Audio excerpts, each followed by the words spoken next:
Uwais Al-Qarni, pemuda miskin pengembala kambing di negeri Yaman. Padang tandus yang dia tinggal di situ, yang dia kesampingkan hidupnya untuk ibunya. Untuk ibunya. Tidaklah terucap kalimat satu yang ingin ibunya pengen, kecuali Uwais pasti akan melakukannya, apapun, dan ibunya cacat. Apa kata Uwais? Tidak akan pernah terlontar kata dari mulut ibuku kecuali kan kulakukan yang dia inginkan. Masya Allah. Kalau kita mau bicara ini nih, karena kita mau bicara maut yang orang tua kita, entah mungkin kapan. Ibunya cacat dan dia menomorduakan diri, yang penting orang tuanya dulu. Hingga satu waktu ibunya berkata, wahai Uwais, ibu sudah tua. Andai kematian mendatangi ibu, ada beberapa keinginan yang ibu pengen merasakan keinginan tersebut. Mungkin enggak ya? Apa bu? Katakan. Ibu pengen haji. Bengong Uwais, ya Allah bu. Ini Yaman, Hadramaut, yang sekarang saja pesawat itu bisa 3 jam menuju Saudi itu. 2 jam lebih lah menuju Saudi. Itu Jakarta Surabaya aja deket. Sejam 40 menit paling. Ini lebih jauh lagi, kebayang berapa ratus kilo, berapa ribu kilo gak tahu. Ya baiklah ibu. Kata Uwais, aku tidak pernah menolak permintaan ibuku. Tapi kali ini aku tidak bisa menjawab karena mikir gimana caranya ini. Ibunya cacat, tinggal jauh, miskin pula dia. Apalagi dia seorang pemuda yang punya penyakit sopak. Ada tanda-tanda putih di bagian badan itu kayak pano besar gitu tuh. Udahlah, terserah gimana nantilah. Yang penting ini nomor 1 dalam hidup ini. Dia beli seekor anak sapi. Digendong tiap hari itu sapi sama si Uwais menuju puncak gunung. Turun lagi. Gendong ke atas, turun lagi tiap hari. Sampai orang bilang, Uwais gila no. Orang sapi dipiara, dia digendong. No Uwais no. Tiap hari naik gunung yang tinggi.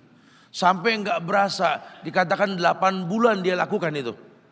Sehingga terbentuklah fisiknya yang bagus karena olahraga tiap hari bawa itu sapi. Dan sapi itu makin berat, dalam hikayat dikatakan sampai di atas 100 kilo itu sapi.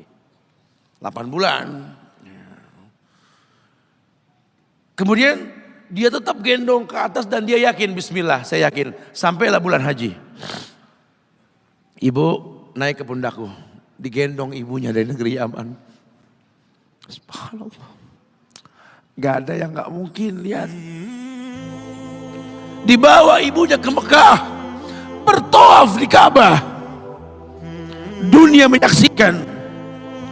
Bahkan hikayat mengatakan dia sempat bertanya kepada sahabat Abdullah bin Umar,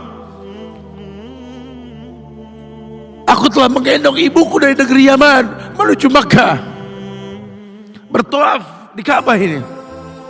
Sudahkah aku membayar jasa ibuku? Apa kata sahabat Abdullah bin Umar? Bahkan satu hentakan napas pun ketika melahirkanmu belum terbayar. Bahkan satu hentakan napas pun ketika melahirkanmu belum terbayar. Dia selesaikan tawafnya. Selesai tawaf, dibawa ibunya ke makom Ibrahim untuk sholat 2 rakaat. Selesai sholat, dia angkat tangan, dia berdoa kepada Allah. Ya Allah, ampunkanlah ibuku ya Allah. Ampunkan ibuku ya Allah. Masukkanlah dia ke sorgamu ya Allah. Masukkan dia ke sorgamu ya Allah. Ibunya berbisik, Uwais, mintalah pada Tuhanmu ampunan untuk dirimu dan sorga untukmu. Wallahi wahai ibu, Allah ampunkan kamu, Allah masukkan kamu ke surga. Cukup untukku ridhomu yang kubutuhkan wahai ibu. Lihat, manusia soleh hasil doa Rabbi habli minas solihin. Lihat, makanya ketika Nabi mengatakan innahu min ahlis sama, ini manusia penghuni langit. Umar, Ali, temui Uwais. Karena Uwais itu pernah mau ketemu sama Rasul, gak ketemu. Uwais izin sama ibunya setelah urusan haji beres, mau ketemu Rasul di Madinah. Kata ibunya, jangan lama-lama nak, ibu menantimu nak. Datang dia ke rumah Rasul, ada Aisyah radhiyallahu anha.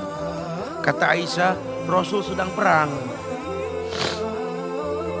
susah kok temui dia. Kapan pulangnya Rasul? Mungkin beberapa hari atau mungkin saya tidak tahu. Sedih banget. Masya Allah, pengen ketemu Rasul di zamannya gak ketemu. Kalau bukan karena ibunya yang berkata, kalau tak kau temui pulanglah ke ibumu. Karena ibunya menanti, mau gak mau dia tinggalkan itu rumah Rasul. Kalau ibunya gak ada mungkin dia tongkrongi itu. Dia ingat ibunya menanti. Dia tidak ingin orang tuanya mengeluh. Lihat, maka ketika ibunya meninggal, dia baru bisa keluar mengikuti rombongan Yaman ke Syam. Disitulah dia berjumpa dengan Umar ibn Khattab. Rombongan Yaman, betul. Kata Umar, apakah ada seorang pemuda di antara kalian yang bernama Uwais? Belum dong Uwais. Saya khalifah saya. Umar ngelihat ada tanda putih di bagian lengannya. Kenapa? Karena ketika dia berdoa minta yang terbaik buat ibunya, penyakit sopaknya hilang. Allah sisakan di bagian lengannya putih sedikit. Itu sebagai tanda yang Rasul mengatakan cirinya anak muda ini punya tanda sopak di bagian tangannya. Masya Allah. Kamu Uwais, ya Rasul pernah kirim salam. Kamu tuh penghuni langit, jaga wahai lisan khalifah. Jangan orang ada yang tahu siapa saya. Mohonkan istighfar kepada Allah buat kami. Wahai khalifah, kau yang lebih layak untuk beristighfar untukku. Manusia biasa, tidak. Rasul merekomendasikan kamu. Berdoalah pada Allah untuk kami baik.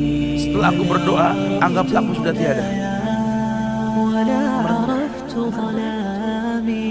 Manusia yang mengerti tercipta untuk beribadah. Lihat, kalau Uwais mengangkat tangan ke langit, langit bergetar. Apalagi cuma pekerjaan, apalagi cuma perusahaan kecil yang kita punya, apalagi cuma usaha-usaha kerental-kerentil yang kita usahakan.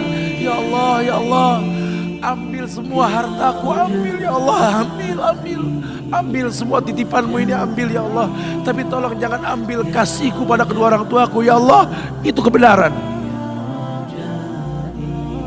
Apa artinya hidup tanpa ridho mereka? Sementara yang kita rasakan sekarang keributan antara anak dengan orang tua.